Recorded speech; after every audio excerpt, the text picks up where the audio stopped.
శ్రీ శ్రీ శ్రీ ఉయ్యాల పోలేరమ్మ తల్లి పోతురాజు స్వామి వారి ప్రథమ వార్షికోత్సవ ఆహ్వానం 18/6/2024 మంగళవారం ప్రకాశం జిల్లా పెద్దారవీడు మండలం గొబ్బూరు గ్రామంలో వెలసిన శ్రీ ఉయ్యాల పోలేరమ్మ తల్లి ప్రథమ వార్షికోత్సవ వేడుకలను అంగరంగ వైభవంగా నిర్వహించబడును.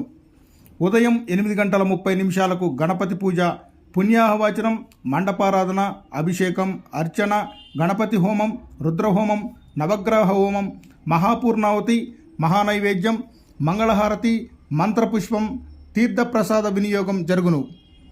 మధ్యాహ్నం 12 గంటలకి అన్నప్రసాద వితరణ. అదేవిధంగా 18/6/2024 మంగళవారం ఉదయం 7 గంటలకు రాష్ట్ర స్థాయి సీనియర్ ఒంగోలు జాతి వృషభ రాజుల బల ప్రదర్శన కలదు. ఈ బల ప్రదర్శనలో గెలుపొందిన విజేతలకు మొదటి బహుమతి 80,000 రూపాయలు, రెండవ బహుమతి 60,000 రూపాయలు, మూడవ బహుమతి 50,000 రూపాయలు, నాలుగవ బహుమతి 40,000 రూపాయలు, ఐదవ బహుమతి 30,000 రూపాయలు, ఆరవ బహుమతి 20,000 రూపాయలు, ఏడవ బహుమతి 10,000 రూపాయలు, ఎనిమిదవ బహుమతి 8,000 రూపాయలు అందించబడును. అదే రోజు రాత్రి 9 గంటలకు బ్రహ్మంగారి నాటకం, 10 గంటలకు విద్యుత్ ప్రభపై పాట కచేరీ కలదు. కావున భక్తాదులందరూ కార్యక్రమంలో పాల్గొని అమ్మవారి కృపకు పాత్రులు కాగలరు. గమనిక: వృషభ రాజుల